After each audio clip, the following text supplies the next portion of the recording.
I am the Tofu Golem. Please enjoy the video. You start by getting tools ready: a Phillips, flat, and 3mm hex plus penetrating lubricant. Place screws in a container. Once done, open the door so the lock face is exposed. You need clear access to the rose or escutcheon. Remove the handle screws first because the handle often hides the spindle, then take off the faceplate screws. Be methodical and keep parts organized. This prevents extra work when you reassemble. Next, identify the cylinder retaining screw on the door edge or inside the rose. You may need to turn the key to a half turn to align the cam.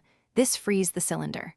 Once aligned, back out the retaining screw, then slide the cylinder out while supporting the cam so internal parts don't fall. If it's stiff, apply a drop of lubricant and wiggle gently. Force bends components. Keep the cylinder straight as you withdraw it to avoid damaging. Finish by removing the latch assembly.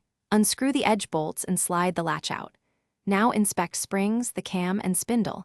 Clean debris and replace any worn parts before reassembly. Reinstall in reverse order, securing the cylinder retaining screw and testing the key and handle operation at each step.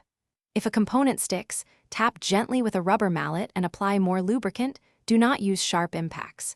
If alignment problems persist, check screw holes and shims for correct spacing. Thanks for watching. Consider subscribing if we helped you today.